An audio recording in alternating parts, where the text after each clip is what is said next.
Because if I can't live free, if I can't live with the same respect as the next man, I don't want to be here. Because God has cursed me to see what life should be like. If God wanted me to be this person and be happy here, he wouldn't let me feel so oppressed.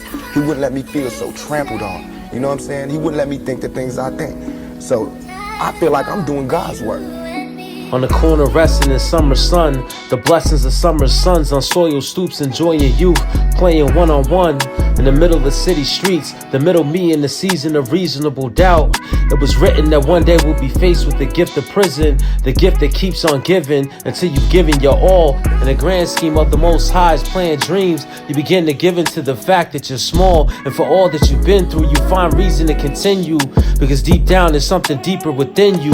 You've been through the blessing and the bonus, the chosen dominion, the wisdom of knowing, the business of glowing, limited by the fading solar. When it's time to go home to open doors, to build energy to open doors. I once listened broken to the missing notes of the score, and my position slipped into the abyss of the higher sensibility, with a higher sensitivity to the pain of the public, subject to the stains of history's written twisted tales that tell adventures of early morning boys, seeing the imagery of the promised land and the broken wombs of golden jewels, and the chosen tunes have been chosen for you, and seeing the imagery of the conscious man in the clearer days of mirror's gaze. In his moments I feel I'm near the day, but as a soldier I no longer fear the day, and I appreciate the fact that I'm here today for a limited time. Wonder who put limits on time, who wrote this sentence, who chose repentance only to both serve unlimited time, while a criminal gets another 4 years. And we're lost in the force here, we're forced here. We've lost a lost divine messenger with a sublime message, for Jesus wept for the acceptance of the presence of the 7-day theory, in the furious eyes of a prophet who prophesies his own demise. In a time of record spins, we all have a record of sin forgiven in a sacrifice to be reaped in the afterlife. In the meantime, the people are protected by the appetite of the keepers who sleep after night's end, and the brightness of the summer sun is blinding to those afraid of the path of righteousness and the path the ancestors chose to die in. According to the Mayans, we're about 15 years from the apocalypse.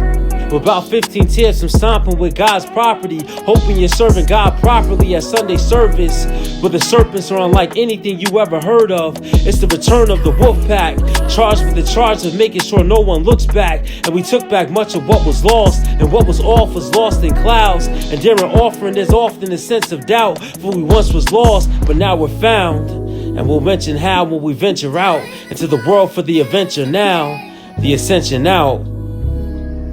It's not as easy as these people are making us think. It is not like that. We live in hell. We live in the gutter. You know, by the time you get out your house, you strap to protect yourself. The same reasons they need the riot hat, the riot jacket, the flak jacket, the double vest, the 9mm Glocks with extra bullets, the tear gas, the mace, all that. Who do you think the police is using that against? We fighting the same villains that they fight in the street. But instead of them seeing us fighting villains in the street, we all villains.